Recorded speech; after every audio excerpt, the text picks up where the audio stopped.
Shalom, haleluya. Di dalam restoring relationship, salah satu hal yang saya sering dengar ya warga kerajaan adalah orang itu tersinggung, mudah tersinggung.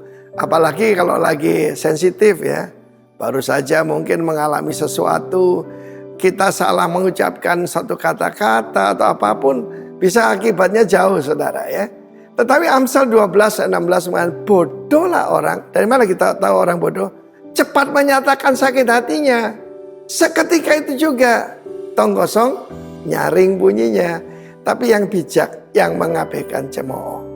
Orang yang bijak, orang hebat, terjemahannya berkata great man. Orang hebat, orang yang mulia, anggap enteng cemooh.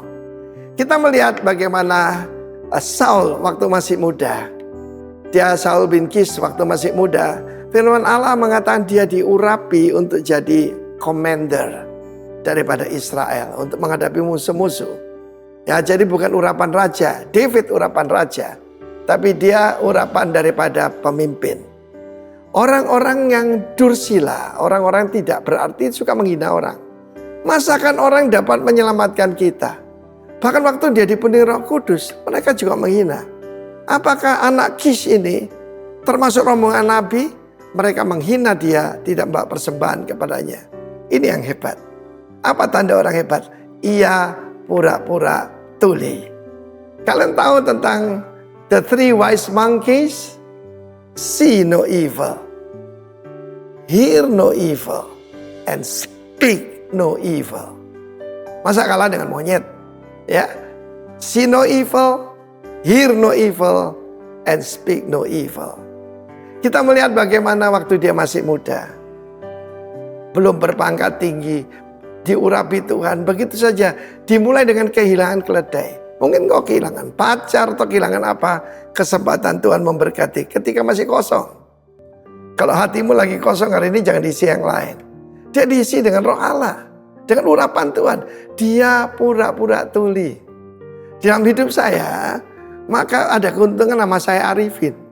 Banyak orang salah pencet, itu paling atas ya di dalam daftar. Dan saya sering dengar orang itu ngerasani saya di belakang saya. Tetapi saya pura-pura tuli aja. Kenapa? Itu bukan urusan saya, itu urusan Tuhan. Tetapi kemudian ketika dia menjadi raja, beberapa tahun kemudian, dia mulai mengalami kemenangan. Kemenangan kepada Filistin, kepada yaitu yang lain-lain, Amalek dan sebagainya. Dia menjadi kepala besar. Dan mengakibatnya apa? Jadi mudah tersinggung. Kita melihat bagaimana ketika David datang dengan membawa kepala dari Goliat yang dia pancung, masih menteteskan darah ya. Dan ini anak muda ini luar biasa sekali. Dan ketika pulang, semua rakyat mengeluh-elukan dia. Saul membunuh beribu-ribunya, tetapi David berlaksa-laksanya. Saya sedikit dalam bahasa Inggris bukan yaitu tetapi atau dibandingkan, tapi dan, ya toh, dan saudaraku, ya. Saul membunuh beribu-ribunya, tetapi Daud berlaksa-laksanya. And David his tens thousands. Kita tahu bagaimana David akhirnya diangkat menjadi panglima tertinggi dari Israel.